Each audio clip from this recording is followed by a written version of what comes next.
ఇది తన్వి అనే యువతి గురించి కథ.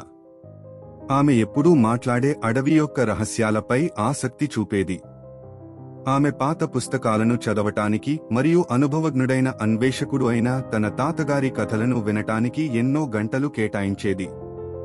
ఒక మంచి ఉదయం ఆమె రహస్యమైన మాట్లాడే అడవిని సందర్శించాలని నిర్ణయించుకుంది.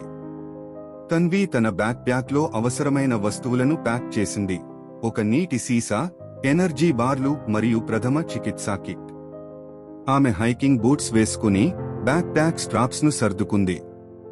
పటిష్టంగా ముందుకు సాగుతూ తన్వి అడవి లోపలికి నడవడం ప్రారంభించింది. ఒక వంకర దారి వెంట వెళ్ళింది. లోతుగా ప్రవేశిస్తుంటే ఆమె పురాతన చెట్ల వైపు ఒక అనూహ్యమైన ఆకర్షణను అనుభవించింది. వారి గుసగుసలు ఎక్కువయ్యాయి, ఆమెను మాట్లాడే చెట్ల వైపు తీసుకెళ్లాయి.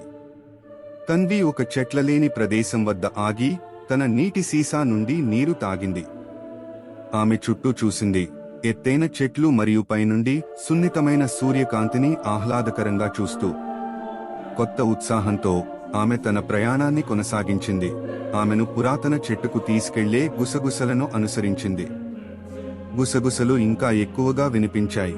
ఆమెను అడవి లోపలికి మరింత లోతుగా తీసుకెళ్లాయి. ఆమె అక్కడ పడి ఉన్న వృక్షం మీద ఎక్కి బ్యాక్ ప్యాక్ సరిచేసుకుని తాను ఎక్కడుందో చూసింది. కాసేపు ఆగి అడవి లోయ యొక్క అద్భుతమైన దృశ్యాన్ని చూసింది.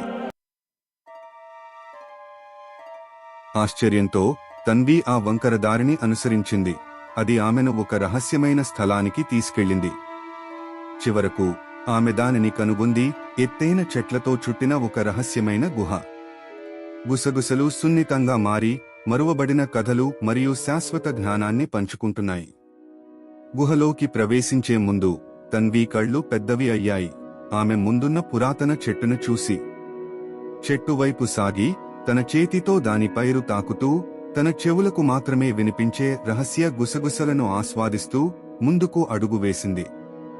పక్కనే ఉన్న ఒక ప్రవాహం పక్కన మోకాళ్లపై వంగి తన్వి తన వేళ్లను చల్లని నీటిలో ముంచింది. గుసగుసలను శ్రద్ధగా వినింది. ఆమె మారిపోయిందని అనిపించింది. ఆ గుసగుసలు ఆమెకు రహస్యాలను అందించినట్లు ఆమె భావించింది. తన్వి నెమ్మదిగా తన కాళ్లపైకి లేచింది. ఆ పురాతన చెట్టును చివరిసారి చూస్తూ ఆ గుహ నుండి బయటకు వెళ్ళింది. తెరువు అంచున ఆమె మరోసారి గుసగుసలను విని ఆగింది. అవి ఆమెకు వీడ్కోలు చెబుతున్నట్లు అనిపించింది. నవ్వుతో తన్వి అక్కడి నుంచి నడిచి వెళ్ళింది. ఆ సాహసానికి మరియు తనతో పాటు తీసుకెళ్తున్న రహస్యాలకు సంతోషించింది. అలా తన యొక్క మాట్లాడే అడవి ప్రయాణం ముగిసింది. ఆమె ఆ చెట్ల రహస్యాల వల్ల శాశ్వతంగా మారిపోయింది. ఈ మాయా ప్రయాణంలో మాతో చేరినందుకు ధన్యవాదాలు. మీరు ఈ కథను ఆస్వాదించారని ఆశిస్తున్నాము. మరియు గుర్తుంచుకోండి, అడవులు కూడా ప్రాణాలతో ఉన్నాయి. మనం వాటిని రక్షించాల్సిన అవసరం ఉంది. పర్యావరణాన్ని కాపాడటానికి మన వంతు బాధ్యతను నిర్వర్తిద్దాం మరియు ఈ సహజ సంపదను భవిష్యత్ తరాలకు అందుబాటులో ఉంచుదాం. మీకు ఈ వీడియో నచ్చినట్లయితే లైక్, షేర్ మరియు సబ్స్క్రైబ్ చేయండి.